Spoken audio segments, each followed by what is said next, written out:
All right, man. I'd like to welcome y'all to the Banky Pound YouTube channel, man. This is another segment of Conversation with Convicts. Today, I'm going to be introducing y'all to a good long friend of mine, man. It's been a friend of mine for over 25 years. We call him Big Gary.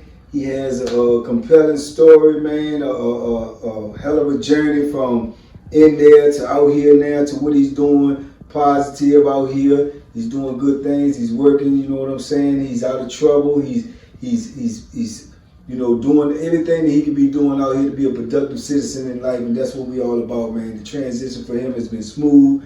He was one of the people that I was talking to when I was making my transition. He was one of the people I was talking to when I was waiting to get blessed to get out. You know, prior to me getting out, and then even after he got out, he stayed in contact with me. He was fighting for me. He was instrumental in helping getting me my freedom, you know, my independence, you know what I'm saying, my liberty. So I love him like a brother, you know, like my big brother. So I want to introduce y'all to Big Gary. What's up, bro? How you doing, Big Pound? You already know. So tell them a little bit about yourself, man. Tell them who you are, man, and tell them a little bit about your story, man. Okay, first I'd like to just thank Bank Pound, man. He's doing a wonderful, outstanding recovery from prison to freedom. And he's an example of what we expect guys to do. Real guys that have been through changes and been in that belly of the beast for years. We expect that. Everybody don't, but he one that did. And we welcome him back out here in society. He's doing all the great things that we truly embrace. And it's good to be a part of this video tonight, to be able to be with him again on this side. And I'm excited. I'm G, and I have some enlightened messages to share with the viewers of Banky Pound YouTube viewers. So I'm excited. I'm just glad to be a part of it. Ain't no question. You know I couldn't do this without you. You know you had to be a part of this. You know, like I said, man, we go back so long, and, you know, our struggle was similar. You know, like I said, I remember meeting you. When I met GG, was one of the biggest dudes in the Virginia penal system, man. You know, as you can see, he's still big now, but, you know, he was bigger than that. You know what I'm saying? I'm talking about like huge, you know. So, yeah, man, but he always been a good brother, man. He always been a humble brother, you know, and we clicked when we first met, man, and throughout the years, we would run into each other because, like I say, when you do as much time as we did, you know, I did 33, you did 31, 11 months. 31, 11 months in 2 weeks. All the way down to the numbers, you know. So, yeah, he felt every bit of that. Every bit of it, bro. And so we would run into each other periodically, man, in different institutions. It seemed like we would always end up in the same institutions, you know. And it just so happens, when he actually made parole, I was around him then. So I actually seen him leave, which actually inspired me, you know what I'm saying, to even, you know, work harder to try to get my liberty, man, to try to, you know, get my freedom, you know, because I seen his situation, which I'm sure he'll tell you in a little while, his situation was even more dire than mine, because to my understanding, I don't even think he had the possibility to ever get out. So, you know, his whole situation just turned around, which show you too what God can do. His whole situation turned around in less than 1 year, you know, changed everything. And he went from, you know, never being able to get out, man, to seeing the man y'all see right now. So, you know, tell them a little bit about your situation, man, how, you know what I'm saying, what it was, and then how you turned around and you know, the things you had to go through to get to the point where you turn around and you find out that you was gonna have a shot at freedom. You know what I'm saying? Yeah, it was quite interesting how it all happened. But just giving a brief understanding of my first initial to come to prison. I think I was 23 years old. I had been in the street, doing street things. I had been living that life, you know, thought that hustling was the way. Right. And I was thinking that, you know, if you come up in the hood, you got to act like the hood. And I found myself getting to a place that I wanted to change. So I ended up, my childhood sweetheart, we got involved, and we got married. And I was 21, I believe, when I got married. So I began to do all the right things, thinking I was doing all the right things. And at the time, I think I were. Right. And man, my wife had a daughter. We had a daughter, and she died. And this was the turning point for me. Right. My baby girl died for no fault of ours. You know, premeclampsia was born with it, and they killed her. And she died on her birthday. And man, that thing destroyed me. I found myself not turning to faith, but turning back to the street. And I ended up physically back in the street. Right. I said, man, if you do right and this happened, then what happens when you do wrong? It can't be worse. Right. And which is the wrong idea, the state of mind to be in, but I found myself in the street and I began hustling again, and I found myself out there every day.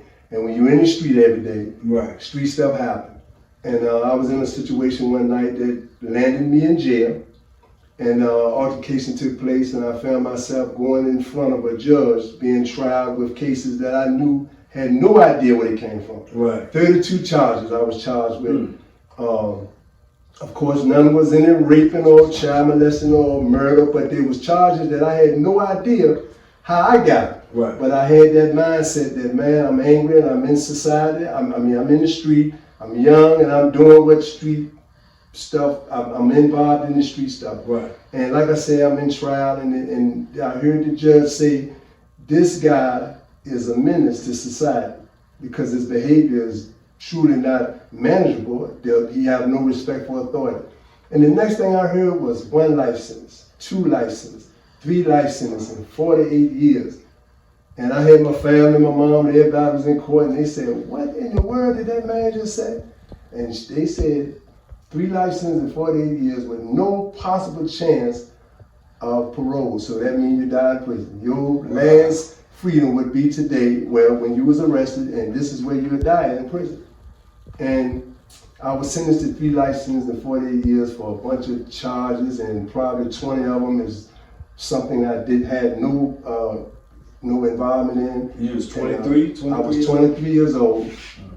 And I went to prison, and of course, when you approach a prison setting with the mindset that this is where you will now live forever, right, then you gotta find a way to adapt to that type of environment. Absolutely. And it's not easy, you know, so of course it's not easy. So I began to feel like now, you know, the administration, the management department, the security department, the medical department, the food service department, all of these people go home every day because they just come to work a job. Right. But all of us, I know myself, according to what the court said, this is my house and this is where I have to live forever. Right. You know, so it wasn't hard. I mean, it wasn't easy. Trust me, it wasn't easy. But I had to find a place that I either need to deal with this, try to manage it, or do I still have a glimpse of hope that I may get my freedom, or how I need to approach this? And of course, as you know, it wasn't an easy situation. Absolutely. Because I tell people all the time, man, prison life is a whole different animal, man. And it's like a microcosm. It's like a world within a world. Mm-hmm. And you have to actually be in it to understand the way that you're going to have to adapt and live in there. When, like now, I'm sure you thought of this because you've been out here longer than me. Mm-hmm. But when you get out here, when you in it, you can't really see it. You know what I'm saying? But when you get out here, you actually can see, man, we actually had to live like savages, man, because of the way we was treated, the way we was fed, and the way that we had to survive. Yeah. So we was actually not living, man, like normal human beings. Exactly. You know what I'm saying? Because of our situation. Yeah. So you have to adapt to that, though, because if you don't adapt to it, you gonna get gobbled up. That's so, right. You know what I'm saying? We had to adapt to that, and you had to go through them changes. I had to go through them changes for us to survive in there, man. But like I say, by the grace of God, man, and by faith and people just believing in us and you believing in yourself, you maintain your sanity, man, which to me, is the number one thing. Exactly. For somebody to be able to, because you know it, like I know, we've mm-hmm. seen people that's totally saying nothing wrong with them at all, and they lose their mind. They lose their mind, man. That's right. You know, that environment, not to cut you off, that environment will perpetuate a mind to fall and give up. up because of the things that you experience every day. It will kind of almost entice you, or ignite you for falling, for giving up. Absolutely. It don't have a lot of times every day you'll wake up and there's something that will happen in that prison setting that makes you say, man, is it really worth trying to make it to tomorrow? I know what I mean? I've said that. It's something that will go on. You would have the best 2 or 3 days in a row and you'll say, man, I'm gonna try to make it. And then all of a sudden something will come your way and you'll be like, man, this is crazy. Yeah. How do you deal with this? You literally ask yourself, or you have to tell yourself when you're in situations like you was in situations like I was in, you have to tell yourself, man, I want to keep going through this, man. Do I even want to keep going through this? So like I said, it has to be a resolve that's inside of you to tell you when you have to, whether you want to or not, you have to. That's right. And just speaking of this, it just made me remember, like when we was both at Nottoway waiting to try to make parole, and then you ended up making it, and then you know what I'm saying, I ended up making it. But when you talking about depression and the things that you can go through, it just brought up in my mind. Did you remember Pac-Man? Yeah, exactly. That's a prime example.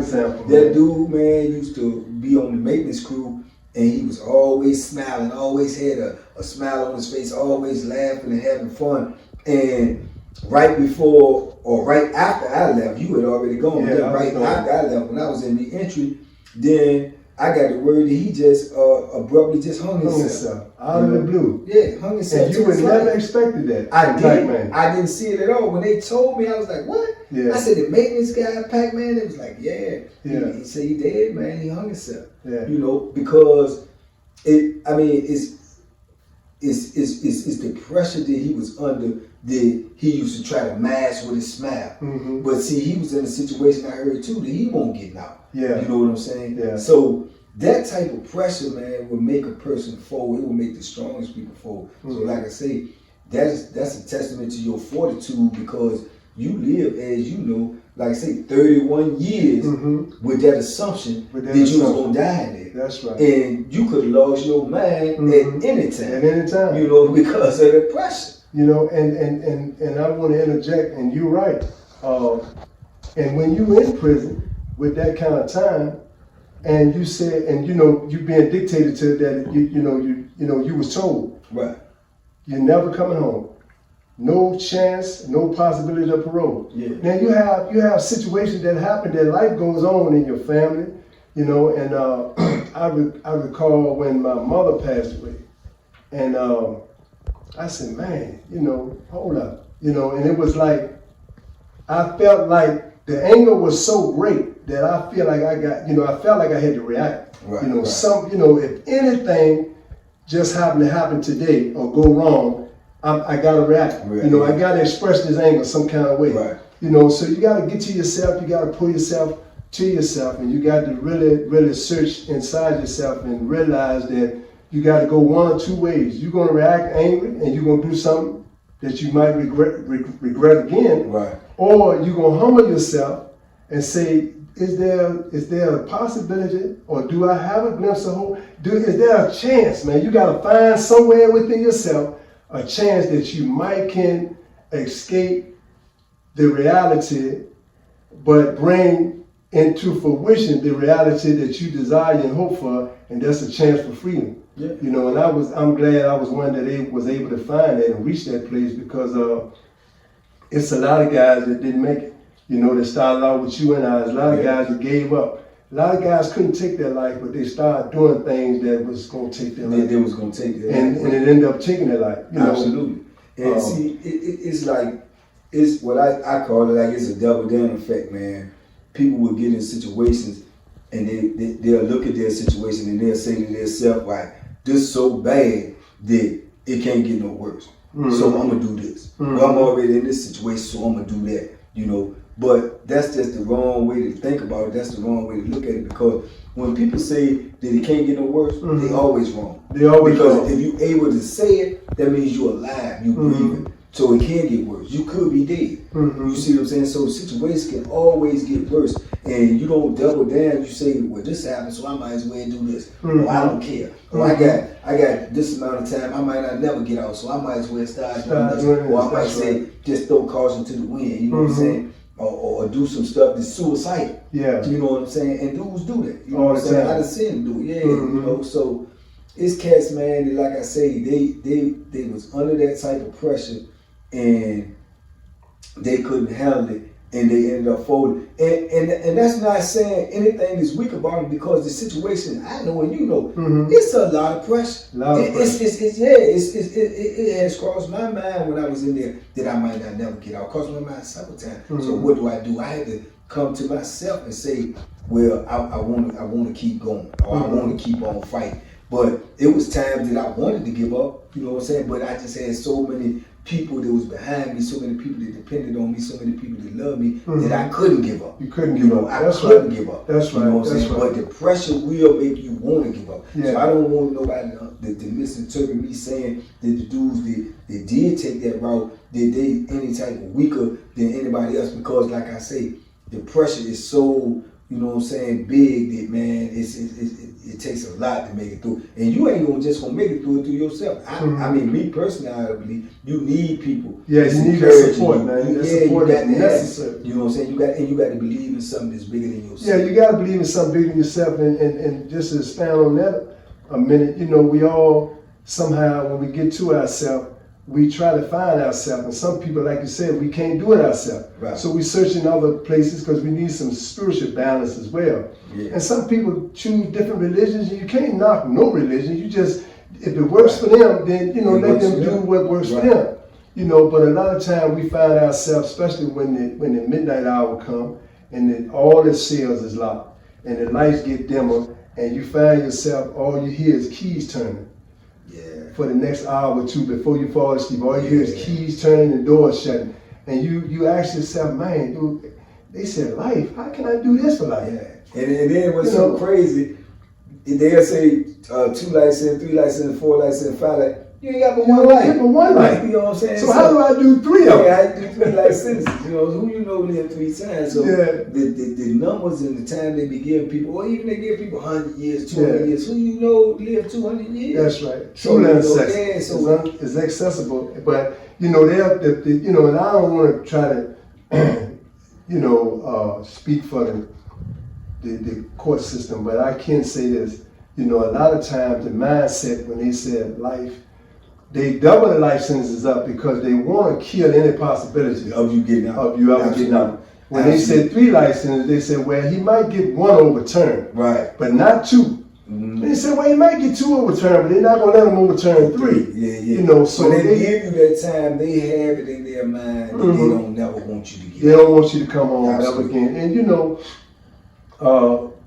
truly, we can't pass judgments on anyone's crimes or experiences that led them to prison. Right. You know, but you know, truly the court system have a tendency that when you come through that court system, that's the last time they want you to come through. Absolutely. You know, back in the 80s when we came through the system, you know, and if they feel like you was a threat to society in any way, they wanted the door shut to you for freedom. You know. Yeah. But and a lot of them, it was shut, man. It was shut, man. And then Virginia, man, you know, just being honest too, Virginia had the lowest percentage of parole rate for 30, 40 years. That's right, man. You know? That's right. So, you know, won't nobody getting parole, which made them have the lowest recidivism rate. You had the lowest recidivism rate because you don't give nobody parole. You don't give nobody parole. Nobody getting out, so you couldn't recidivate. You know what I'm saying? So, yeah, but that changed, man, during the time, man, that, like I say, when we really needed it, we was already at 30 plus years, and situations started changing, man. And telling people, man, like, you know what I'm saying, when you got to the point, man, when you know, you start getting word that you may even have a chance to start going up for parole, to possibly see freedom. How was your mindset then? How was you feeling? You know, I know, because I used to talk to you about it. You know, I was talking to you about it. I remember, you know what I'm saying, when you was telling me, man, like, look, man, I think I might get a shot, man. Yeah. I remember that conversation, standing on that gate talking to you about that. And I was like, yeah. He was like, yeah, man, I know something soon, but I might get a shot, man. So tell them how you was feeling when you got that news, and you know what I'm saying, what was your mindset then? Well, you know, when I go back to initially getting a letter from a fella that had got out 11 years prior, you know his name, and he had been out in society. Yeah. And he had shout out Brother Eli. Brother Eli. We thank you, Eli. Yes, sir. I definitely thank you. Yes, sir. Yes, sir. You know, he sent me a letter, and I was at the worst prison in Virginia, Red Onion. Yeah. And you know, and my situation was kind of, looked bad. You know, I was not only serving 3 life sentences, 44 years with no possible chance of parole, right, but you know, the institution considered my behavior to be incorrigible. So they transferred me up to a higher level to Red Onion State Penitentiary. That means that's a prison that's basically designed for people that they feel like worst of the worst. Yeah. You know, and I was at Red Onion. I didn't have any charges to get to Red Onion. They just packed me up one day and shipped me. And I said, okay, I'll go to Red Onion for the second time. And so I was at Red Onion. I was sitting in the cell, and I still had no possibility, no chance, no thoughts. I didn't have anything, no loopholes. Everything was shut off for me. I had no idea how I was going to get out of prison, or if I would ever get out of prison. Right. Or would this be my dying ground like it had been so many others. And one day I was sitting on the bed, and I'll never forget, mail call came, and I got up and got my mail from the officer. And it was a letter from Eli. And Eli said, hey man, just been thinking about you, and I've been out here, for some years, but I had heard from him prior, but I hadn't heard from him for months till I got this letter. And he said, man, I ran into some people, man, that I'm thinking that might could help your situation. And I'm reading the letter, and I'm saying, help my situation.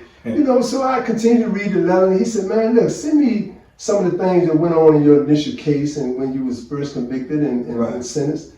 And I said, no, can't nobody help me, man. Only God can help me. Right. Not thinking that, man, God come through, work through me, and anybody. So I read the letter, and I folded it up, and I started thinking, I said, man, what can he really do? So I wrote him back. And then he wrote me again. He said, man, just send me a brief, acknowledgement of, what your cases consisted of, your convictions, and your sentence. And I sent it to him. But in the same time, and maybe 3 months later, I got transferred to Norway. That's when we ran back to each other. Right. And I told you, I said, man, I've been getting some mail, man. I don't know, anything might happen from this point. Yeah. And then I received another letter saying, draw out a blueprint, something like a petition, and speak about everything that happened in your case and what your desires is and why you think you should receive your freedom. Right. And I did that and sent it to that man. And weeks, maybe about a month or so later, I get a reply saying that I have somebody that's willing to help you. And, I want you to write out like a petition, another petition, but do it in the form of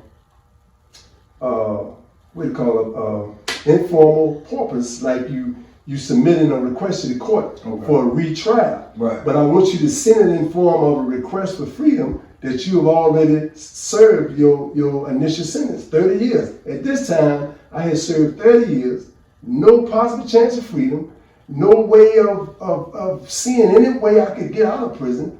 But I knew I had changed and I was ready for society. Absolutely. I was fed up with prison. I'm talking about I was fed up with prison. Yeah, I felt like I had paid my dues. I was getting headaches every day. Man, I want to go home to my family. Absolutely. So I didn't know how I was coming, but I knew, man, something got to happen. Yeah. And then I got a letter back saying, your name has been submitted. Man, we got some people that's willing to campaign in your behalf. Right. And maybe 9 months later, I was in society, home. Unbelievable. Not before some other bumps and bruises, but of course you're aware that the day that I was told that I had made parole, The very next day, I was told that I had stage 2 cancer. Wow. So I didn't tell anybody. I went to my cell and I said, hold up. I just got a message yesterday that I had made parole, something that the whole Department of Correction is hoping and praying and anticipating. Right. And I was told I was granted parole. Right. But then today I was told that I was granted stage 2 death sentence with cancer. So I had to digest that, man, and I find myself that next day trying to figure out, how this cancer situation can be dealt with now. If I stood firm and fought the fight for 30 years, Right. can I stand firm and fight this cancer until it's going out of my body? Absolutely. It was one fight after another, man, but today I'm home, I'm free, I'm cancer free, I'm physically free, and I'm mentally free Ain't that something, man? from the prison setting, giving a second chance to live a productive life. That's unbelievable. That's unbelievable. I remember, man, like I say, I remember all of that, because like I said, I was right there.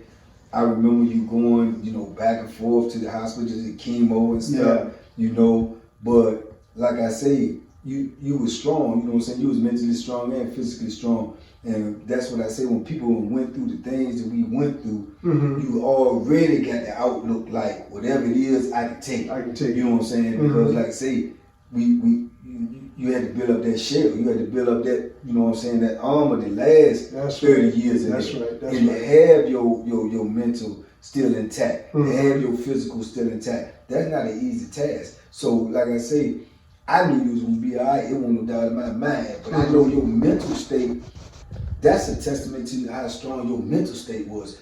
Because you get this news, this day is the greatest news that you could possibly have in this situation. Yeah. And then you turn around and get this news, day out. The very next day. And that's a balance right there that most people can't deal with. That's because right. the average person may say, well, man, as soon as I get my freedom, then this happens. Yeah. You know what I'm saying? So what do I need my freedom for if I got this? If I got cancer. You know what I'm saying? So yeah, most people can. But like I say, I believe too, me personally, you know what I'm saying? Like your mental, the way you feel, when you project, that's why I always talk positivity. When you project positivity, when you project those type of emotions and things out, that positive energy, then I believe the body heal itself. You know what I'm saying? The body heal itself. So you probably already started healing before you had went to get the chemo. Because you already was excited and pumped up about your freedom. Your pending freedom. That's right. It's right here. Right here. You know what I'm saying? That was so long. Yeah, and man, I can remember, man, talking to you, man. I remember when I got the news,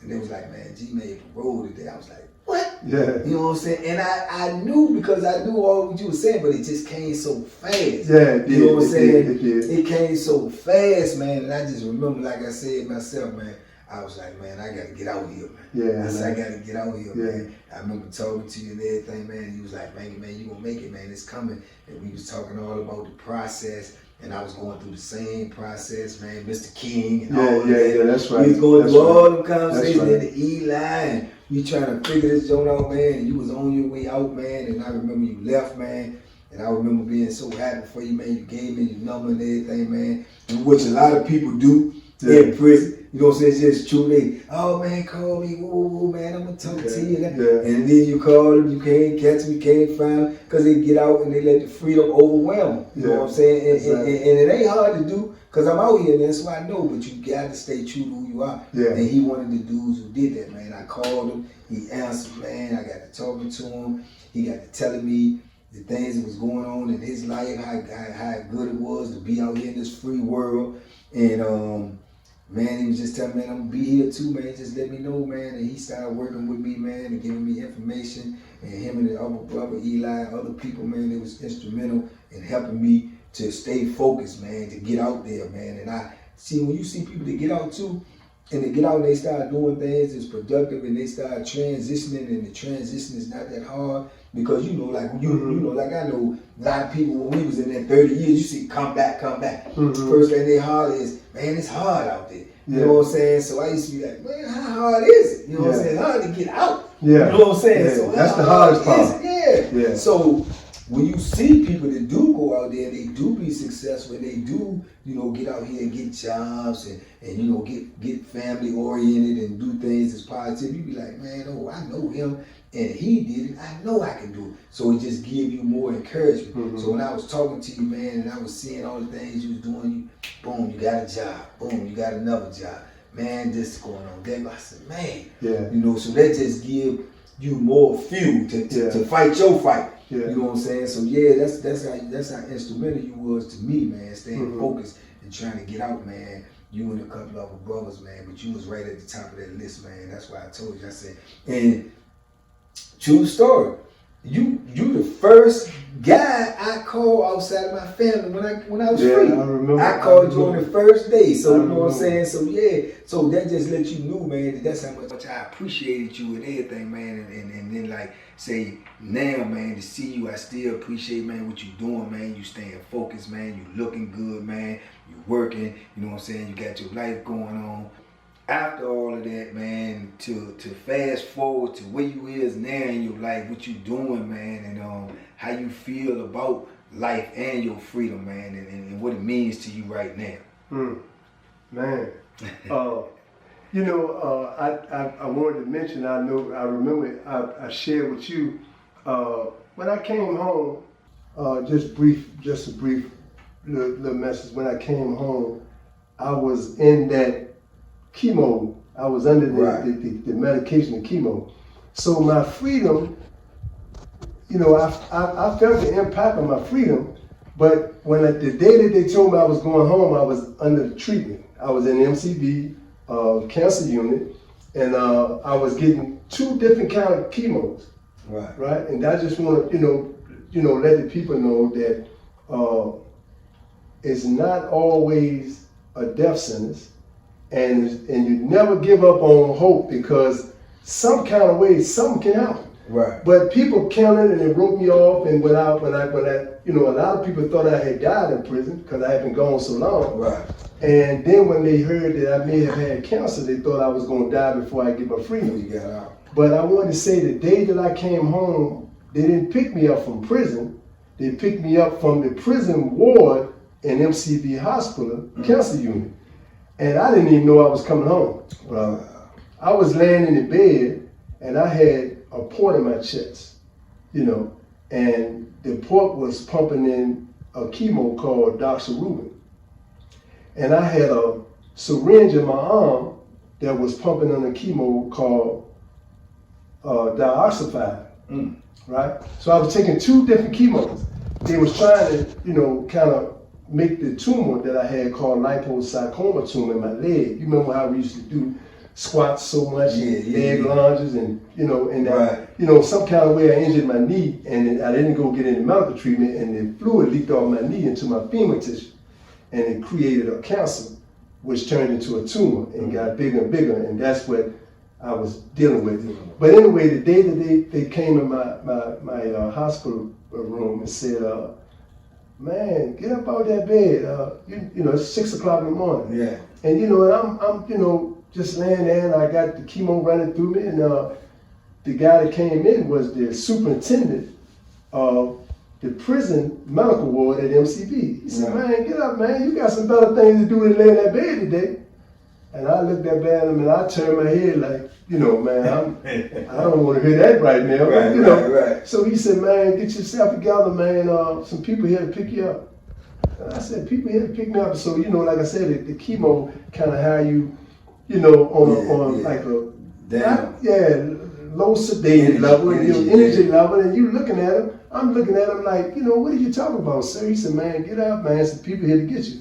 So I started moving around and getting up, and the people walking in the door, and they say, man, your family is waiting for you at the institution.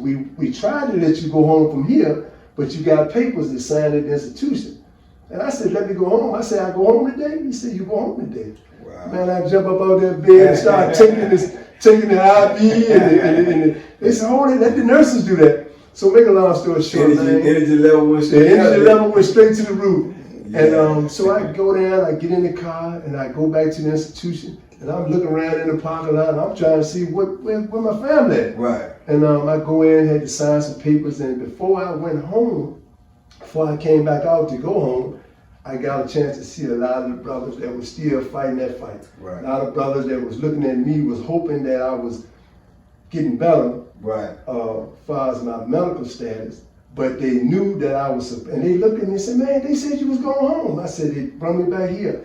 And they were so happy for me to go home. Right. I mean, they was hoping that I was getting better health-wise as well. Right. Right. And I came in, and they allowed me to say my last goodbyes to the brothers, and then I went up front and I went home. But when I came home, man, it was I was fighting through the medical process, but I seen my family, and it was a day that I thought I'd never see. Yeah. You know, I mean, all my family was there, man. My brother Lionel, Wayne, and Calvin, everybody was there.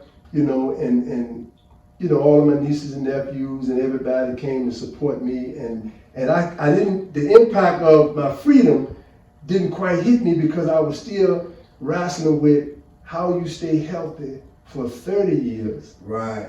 And, you know, because the cancer came my last year in prison. Right. How you stay healthy for 30 years and hoping that you know, there's some hope for you somewhere that you Right. will regain your freedom one day, and you want to, you know, kind of feel like you've been taking care of yourself, you're doing all the right things, Right, and you know, you're fighting through all the spirits and the different stuff that kind of try to pull you to that behavior situation because of the anger and all the things that you encounter throughout your prison life. Right. You know, the segregation, the investigations, strapped to the beds. You know, we done been subjected to all that. Everything. You know, and I finally got my freedom, and that day came.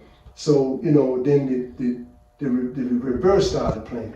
All the stuff that you had experienced. Right. But look, man, you're walking out on the sidewalk. And so, you know, I began to embrace my freedom, but I still was fighting the cancer. You know, but man, I went through the chemo sessions for 7.5 months, went through the radiation system for 7.5 to 9 months, I believe, 9 sessions, 11 sessions of chemo, and then I had surgery. And the doctor told me, said, man, your surgery was successful. You have a 3% chance of cancer ever coming back in your body. Go ahead and live your life, man. Wow. You know, so, man, I embrace freedom, man. I know that's you know, after 7 months, I was home. I met a young lady, beautiful young lady that, you know, today is my fiance, and she has been a great inspiration to me. She has given me the support that I need. Absolutely. She has pushed me, you know, and told me that, you know, your life probably was over then, they said, but your life was not over, and you're not over now. Go ahead and live your life, do the things you gotta do. So my message has been to the brothers in prison, don't ever give up. Absolutely. No matter how bad it looks. Yeah. I've been in the worst situations. Yeah. You remember situations I had with administration, altercations with dogs throwed on me and tried to attack me and strapped to the bed from days at a time. And, you know, and I don't care how bad it looked. You can't give up, because if you really, really continue to fight, you know, I remember the song the young lady made that you can't see better days until you make it through the night. And every situation I was in, I used to always say, man, I gotta give up. I gotta go out. I gotta, you know, they're gonna have to kill me tonight, or I don't know how it's gonna turn. Right. And then that song play in my mind. How you gonna see better days if you give up tonight? That's right. You gotta make it through the night. Yeah. You know, so that's what I had to do, man. I remember one of them sayings like that too, man. They say never give up, because the finish line could be right around the corner. Right around the corner, you just can't see it. Yeah, you can't see it. You know. You know what I'm saying? So yeah, I know, man. Like I say, I know your transition, man. I know you. Like I say, I know what you've been through. I know the, you know what I'm saying, the depths of it, man. Mm-hmm. And I know you giving them the surface stuff, man. But it's hard in there, man. Yeah, it's hard. When you living that type of life, it's hard, man. And it's even harder to, like I say, to maintain your mental independence, man. Yeah. You can just think and say, I'm gonna hold on. I know it's gonna be better, and not listen to everybody else thinking for you, telling you your life is over, telling you that you know what I'm saying, this is it for you. You have to think beyond that. You got to think beyond that. You got to think beyond that. And not to cut you off, but that's where your family, the families we have, support other families. Families, don't give up on your loved ones. Because, you know, your loved ones, it might have been a behavior that led to that criminal behavior that led to him imprisonment. But don't give up on him, no matter what he did, because mistakes happen, people do things, and, you know, sometimes, you know, we don't know what no one crime is. It don't even matter at this point. But if you got a loved one in prison, you need to support that loved one. You need to stand beside him and help him and encourage him and continue to motivate him to change his life. Because that's what we had to do. You know, freedom didn't come to us because we did 30-some years in prison. Freedom came because we changed our mindset. Freedom came because we changed our mindset and we changed our way of thinking and our behavior. And then we matured as men. Because when we came in prison, we was young boys. We was very young men that just was doing whatever come our way. You know, but then, and thank God that came our way opposed to death. Because so many died before they made it to prison. But if they had made it to prison, you know, how we never know when, but life changes. You know, and time changes and behavior changes. You know, so it was family support. You know, support is necessary when a man in prison in a situation. You know, we don't minimize the crime. We don't minimize the feelings of the victims. Absolutely. We don't minimize that at all, but we do support our loved ones who made that mistake. Absolutely. And you got to look at it like too, you know, you can't turn your back on your family. You can't turn your back on, because if you turn your back on your family, who else they got? Who else they got? And then you got to realize, whatever they did to go to prison, that do not define them. Because they was somebody before they did the crime. Was they that person, or they the person now that did the crime? And then they will be somebody after the crime. You see what I'm saying? So you go into a situation being somebody and you do something, and that defines you for a certain period of time, but you can overcome that. You can redefine yourself. You can become better. You can think better, so you'll do better. You'll do better. You know what I'm saying? Exactly. When you know better, you will do better. So once a person learns to do better, man, then you can see a transition in their whole character, who they are. And like I said, when we went to prison, we had to transition then to become something to survive in prison. So then we had to become something else to be able to try to get out of prison. That's right. So it's a transition always happening in a person, anybody. You know what I'm saying? It's a transition always happening in you. You just got to decide if you want that transition to be positive or negative. That's right. And if you want that transition to be positive, it's going to be positive. It's going to be positive. Yeah, you just got to lock it in your mind. And it don't matter if you're in a negative situation. It don't matter if you're in a situation this dire all the way around the board. You got to still be focused to be positive enough to say, well, I'm going to be better anyway. I'm going to be better anyway. Yeah, because you know, even if I don't go home, I'm going to change who I was when I came in prison, because that behavior, I don't even want to be a part of it. So that's right, baby. You know, and I look at you when we was back in the system, how the energy that you displayed when you was going to cut hair, or when you set up the barber stand in the park, and how you sit, you know, when somebody comes sit in your chair, you tie the apron around them, and when, you know, after you cut the hair, I sat there and watched you one day, how you brush the excess hair off the head and put the pile on the brush and clean the clippers. And I said, this man is serious about this. Yeah, you know, you got some guys in prison, they just trying to, you know, hold a job. But then you got some people that has a craft. And I noticed your craft of cutting hair, you know, and then I know your history about boxing. And, you know, them type of behaviors, that showed the change in you. Right. And that showed how you develop patience, how you develop, you know, stamina and your consistency. You need stamina in your consistency. Some people do things for a moment.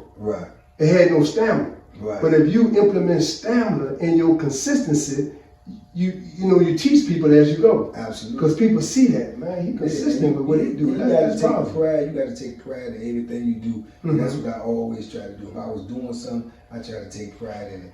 whether it be boxing, cutting hair, or whatever. Because if you're gonna do it and it's gonna take up your time, you might as well give it your all. Give it your all. You might as well. That's right. And the same thing with you when you used to be on that weight path. Yeah. Consistently. Yeah. Everybody knew if they came out there, they were gonna see you on the weight path. Yeah. No matter where Every it was, day. you can find G on the weight path. You Yeah, know what I'm saying? man. And consistent with it, and there's certain dudes that will be out there that you can expect to see out there. You go outside, they might be playing basketball, horseshoes, baseball, whatever. But certain dudes you went out there, you know, well, where they? Oh, they on the weight path. They on the weight path. You know what I'm saying? That's Because you're right. consistent with it. You know, so like I say, man, it's the struggle, man, was real. The fight was real, man. Yeah. But we overcame, man. We overcame, man. We out here now in the free world, and we doing this, man, and we spreading positive energy, man. That's right. So it's a beautiful thing. It's and a see, beautiful that's a thing, testament in itself because they told you that you was gonna die in prison. So they already deemed your life. You know what I'm saying? It can't. You know what I'm saying? You can't be rehabilitated. Yeah. You know what I'm saying? You ain't gonna never be nothing. It's over with. But this is a testament to say that how wrong they was because not only could you do better, you already doing better. You came out here and you doing better than a whole lot of people that's been out here for years because they ain't got the mindset that you got. You got the mindset that you gonna embrace this second chance and you gonna do the best you can. That's right. You out here, man, you working, you know what I'm saying, you being a productive citizen, you getting ready to get married, you know what I'm saying, you building your life after 30-some years in prison, man. That's commendable, man. Yeah, That's real stuff. Yeah, You know? I take, truly I don't toot my horn for nothing, but I do remember before prison a behavior that I would never want to meet or see again. Absolutely. And I do recall my transition throughout them 30 years before I found out I might have a chance to come home, that at any given time, for some years at least, I would behave, with anger, Yeah. So you fight, you buck against different things that the administration want to implement. Right. You know what I mean? You protest in ways and you become, anti-administration. Right. And that's what I became, anti-administration. Absolutely. And you know what we had to do. So, I look back and say, man, I'm glad that, through all of that, I was able to keep in my mind and in the back of my mind that, don't go all out. Right. Change your life. And if you change your life, you change your mindset, change your way of thinking and your behavior, and start seeing things from a different perspective and start implementing the positivity that you know that you have in you, Right. and share with those that don't have that or don't seem to see that in them, then you'll reap the benefits of that. And the benefits of doing that was regaining my freedom. Absolutely. Now, every time you get something nice or do something nice or positive, the enemy step in. Yeah. So the enemy step in and said, man, you got stage 2 cancer. Yeah. And we talked about that, but even with the stage 2 cancer, the only thing that bothered me during that whole process was one day I left the institution to go on a medical run. And I was in MCB and it was cold, and you put on a medical gown and, and they said, we're gonna have to cut your chest. And I said, man, hold up, cut my chest. I've been doing push-ups and pullovers and bodybuilding and trying to. Yeah. And you talking about cutting. Yeah. So we're gonna have to put a point in you. We got to, because we need a way to pump chemo into your body. I said, no, man. I said, no, you can't do that. They said, man, this is how we gotta treat you, man. Yeah. So I said, man, you find yourself, you always find something that you like doing, and working out has been something that we both embraced. Right. And you see the results of working out because we stayed consistent with it. Right. And not only do it help you, it clears your mind. And it was a positive outlet. That's right. Whenever you was angry or frustrated, you could go and just work that frustration You off. can't beat the weights up. And you can't beat the weights up. The weights can build you up, and they'll beat you up when you beat them Absolutely. up. But in the process, they'll build you and develop you and define you. And we've done that for years. Yeah. So when I had to go and have that incision in my chest and a big piece of plastic with a tube coming out, I said, man, all these years I stood firm and done things physically, football and basketball and weightlifting and all types of exercise. you know, now y'all want to do this, man. Yeah. And the people said I can go home with my Yeah. family, and you know. Yeah. So, and then I realized that, you know, no matter how bad a situation look, it always can turn out in your favor. And by the port being placed in my chest, that's the way that they had to treat the cancer. So that was the only thing through the whole process of transitioning from finding out I could go home, a possibility, and actually coming home. You know, I kind of allowed that. It was on my mind pretty heavily, but then I realized that, you know, there's a filter has to be placed in every situation, an outlet, an input and an outlet. Right. You know, and the input was the port, Right. and the outlet was the cancer, Right. getting out of my body. Getting out So, of your body. you know, man, just to give a small moment of encouragement, you know, to those, because many guys have suffered cancer in prison, and a lot of them has died. You know what I mean? But you can't give up. Yeah. Well, like I say, it's a testament, man, like I say, to your willpower, man. It's a testament to your fortitude, man, that you was able to make it and overcome and get to the situation where you at now. And that's a blessing, man. You know what I'm saying? Like I say, you an inspiration to people, man.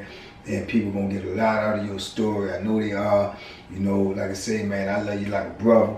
You know, we gonna stay in contact. Likewise. Yeah, no doubt. And we gonna keep on pushing this positivity out there, man, this positive energy, and keep on showing you, man, that you can overcome any odds that's put in front of you, man. Absolutely. All you gotta do is face it head on, keep on going, keep on pushing, and you gonna be able to overcome it. And like I say, he a living testament to that. I'm a living testament to that. And you can be a living testament to that. All you gotta do is just keep on believing in yourself and keep on pushing forward, man. That's right. So we're going to keep up with Big G. I know y'all want to know about him. I want to know y'all want to know how he's doing and what he's doing, you know. So we're going to check back in with him in a couple of months. And we're going to do some updates with Big G, man. He a part of the Banky Pam family, man. Absolutely. I appreciate y'all listening and rocking with him, man. So y'all, man, y'all like this video, man, and y'all write and comment, man, and y'all want to get in touch with Big G, man, y'all let me know. And he ain't got no social media right now, but he plan on getting some. So when he get it, I will let y'all know, man, so y'all can show y'all appreciation for his story, man, and y'all can get in touch with him, man.